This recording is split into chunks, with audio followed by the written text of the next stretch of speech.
ಅಂತೂ ಇಂತೂ ಕೈ ಸರ್ಕಾರದಿಂದ ಮತ್ತೊಂದು ಭಾಗ್ಯ. ಸರ್ಕಾರಿ ಶಾಲೆಯಲ್ಲಿ ಓದುತ್ತಿರುವವರಿಗೆ ಗುಡ್ ನ್ಯೂಸ್. ಅಂತೂ ಇಂತೂ ಕೈ ಸರ್ಕಾರದಿಂದ ಮತ್ತೊಂದು ಭಾಗ್ಯ. ಸರ್ಕಾರಿ ಶಾಲೆಯಲ್ಲಿ ಓದುತ್ತಿರುವವರಿಗೆ ಗುಡ್ ನ್ಯೂಸ್. ಇದೀಗ ಶಿಕ್ಷಣ ಇಲಾಖೆಯಿಂದ ಸರ್ಕಾರಿ ಶಾಲಾ ಮಕ್ಕಳಿಗೆ ಲಾಟರಿ. ರಾಜ್ಯ ಶಿಕ್ಷಣ ಇಲಾಖೆಯಿಂದ ನಡೀತಿದೆ ಹೊಸ ಚಿಂತನೆ. ಏನ್ ಚಿಂತನೆ ನಡೆಸ್ತಾ ಇದೆ ಅಪ್ಪ? ಶೂ ಸಾಕ್ಸ್ ಯೋಜನೆಯಲ್ಲಿ ಕೊಂಚ ಬದಲಾವಣೆಗೆ ಚಿಂತನೆಯನ್ನು ನಡೆಸ್ತಾ ಇದೆ. ವಾತಾವರಣಕ್ಕೆ ತಕ್ಕಂತೆ ಶೂ ಅಥವಾ ಚಪ್ಪಲಿಗೆ ಪ್ಲಾನ್ ಅನ್ನ ಮಾಡ್ಕೊಂಡಿದ್ದಾರೆ. ಇನ್ನು ಮುಂದೆ ಸರ್ಕಾರಿ ಶಾಲಾ ಮಕ್ಕಳಿಗೆ ಚಪ್ಪಲಿ ಭಾಗ್ಯ ಕೂಡ.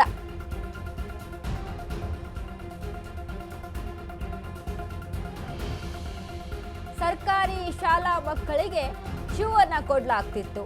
ಬಟ್ ಇದೀಗ ಅದ್ರ ಜೊತೆಗೆ ಚಪ್ಪಲಿಯ ಕೊಡೋದಕ್ಕೂ ಕೂಡ ಮುಂದಾಗಿರುವಂತದ್ದು. ಎಷ್ಟು ಮಟ್ಟಿಗೆ ಸಕ್ಸಸ್ ಆಗುತ್ತೆ, ಯಾವ್ಯಾವ ಸ್ಕೂಲ್ಗಳಲ್ಲಿ ಕೊಡ್ತಾರೆ, ಯಾವ್ಯಾವ ಸ್ಕೂಲ್ಗಳಲ್ಲಿ ಏನಾಗುತ್ತೆ? ಯಾಕಂದರೆ ಈಗಾಗಲೇ ಶೂಗಳನ್ನು ಪಾಪ ಎಷ್ಟೋ ಈ ಹಿಂದೆ ಕೂಡ ಗಮನಿಸಿದ್ದೀವಿ ನಾವು. ಎಷ್ಟೋ ಶಾಲೆ ಮಕ್ಕಳು ಆ ಶೂ ಸಾಕ್ಸ್ಗಳು ಏನಿಲ್ಲದೇನೆ ಹರಿದು ಎರಡು ಭಾಗ ಆಗಿರುತ್ತೆ, ಅಂಥವನ್ನ ಹಾಕೊಂಡು ಹೋಗ್ತಾ ಇರ್ತಾರೆ ಸ್ಕೂಲ್ಗಳಿಗೆ.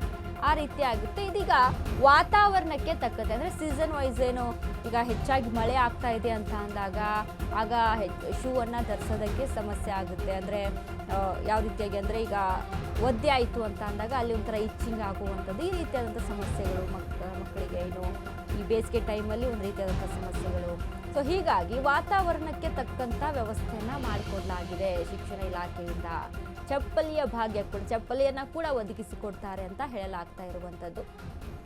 ಈಗಾಗಲೇ ಸರ್ಕಾರಿ ಶಾಲೆಗಳಿಗೆ ಸರ್ಕಾರದಿಂದ ಕೆಲವೊಂದು ಬ್ಯಾಗ್ ಆಗಿರ್ಬೋದು, ಬುಕ್ಸ್ ಆಗಿರ್ಬೋದು, ಇನ್ನು ಬಟ್ಟೆಗಳ ಯೂನಿಫಾರ್ಮ್ಸ್ ಆಗಿರ್ಬೋದು, ಅದ್ರ ಜೊತೆಗೆ ಶೂ ಇವನ್ನೆಲ್ಲವನ್ನ ಕೂಡ ಒದಗಿಸಿಕೊಡ್ತಾ ಇದ್ದಾರೆ. ಇನ್ನು ಫುಡ್ಡಲ್ಲೂ ಕೂಡ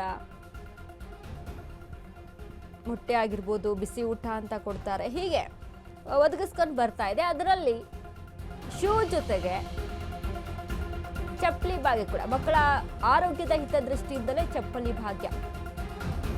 ಮಳೆ ಹಾಗೂ ಬೇಸಿಗೆ ಕಾಲದಲ್ಲಿಯೂ ಚಪ್ಪಲಿ ಅನುಕೂಲ. ದೀರ್ಘಕಾಲ ಶೂ ಧರಿಸಿದ್ರೆ ಸ್ಟೂಡೆಂಟ್ಸ್ ಕಾಲಲ್ಲಿ ಸೋಂಕು ಆಗುತ್ತೆ.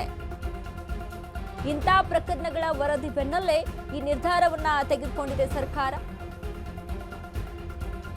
ಎಸ್ ನೋಡಿ, ಈಗ ಜಾಸ್ತಿ ಹೊತ್ತು ಈಗ ಬೇಸಿಗೆ ಕಾಲದಲ್ಲಿ ಆಗಿರ್ಬೋದು ಅಥವಾ ಮಳೆಗಾಲದಲ್ಲಿ ಒದ್ದೆ ಆಯಿತು ಅಂತಂದಾಗ ಇಚ್ಚಿಂಗ್ ಆಗುವಂಥದ್ದು, ಇನ್ನು ಬೇಸಿಗೆ ಕಾಲದಲ್ಲಿ ಜಾಸ್ತಿ ಸ್ವೆಟ್ ಆಯಿತು ಅಂದಂಥ ಸಂದರ್ಭದಲ್ಲಿ ಇಚ್ಚಿಂಗ್ ಆಗುವಂಥದ್ದು, ಈ ರೀತಿಯಾಗಿ ಸೋಂಕು ಹರಡುವಂಥದ್ದು ಆಗುತ್ತೆ. ಹಾಗಾಗಿ ಚಪ್ಪಲಿಯನ್ನು ಆಪ್ಷನಲ್ ಆಗಿ, ಚಪ್ಪಲಿ ಕೂಡ ಇರುತ್ತೆ, ಶೂ ಕೂಡ ಇರುತ್ತೆ, ಆಪ್ಷನಲ್ ಆಗಿ ಬಳಸ್ಕೊಳ್ಬೋದು ಮಕ್ಕಳು ಅಂತ. ಕಡ್ಡಾಯವಾಗಿ ಶೂ ಹಾಕಲೇಬೇಕು ಅನ್ನುವಂಥ ಚಪ್ಪಲಿ ವಿತರಣೆಗೆ ಹೆಚ್ಚಿನ ಒಲವು ಯಾಕೆ ಅಂತ ನೋಡಿದ್ರೆ ವಾತಾವರಣಕ್ಕೆ ತಕ್ಕಂತೆ ಶೂ ಅಥವಾ ಚಪ್ಪಲಿ ನೀಡುವ ಚಿಂತನೆಯನ್ನ ಮಾಡಿಕೊಂಡಿದೆ ಸರ್ಕಾರ. ಮಕ್ಕಳ ಆರೋಗ್ಯ ಸೇರಿ ಹಲವು ಅಂಶ ಪರಿಗಣಿಸಿರುವಂತಹ ಇಲಾಖೆ. ಸೊ ಹಾಗಾಗಿ ಬೇಸಿಗೆ ಕಾಲದಲ್ಲೂ ಕೂಡ ಈ ಚಪ್ಪಲಿ ಧರಿಸೋದು ಸುಲಭ, ಈಸಿ ವೇಯಲ್ಲಿ. ದೀರ್ಘಕಾಲ ಶೂ ಧರಿಸೋದು ವಿವಿಧ ಸೋಂಕುಗಳಿಗೆ ಕಾರಣವಾಗುತ್ತೆ. ಮಳೆಗಾಲದಲ್ಲಿ ಸಾಕ್ಸ್ ಒದ್ದೆಯಾಗಿ ವಾಸನೆ ಬರುವ ಸಾಧ್ಯತೆ. ಇನ್ನು ವಿದ್ಯಾರ್ಥಿಗಳಿಗೆ ಸಾಕ್ಸ್ ಸ್ಕೀಮ್ನಲ್ಲಿ ಕೊಂಚ ಬದಲಾವಣೆಯನ್ನು ತರಲಾಗಿದೆ. ವಾತಾವರಣಕ್ಕೆ ತಕ್ಕಂಥ ರೀತಿಯಲ್ಲಿ ಬದಲಾಯಿಸ್ಕೊಳ್ಬಹುದು.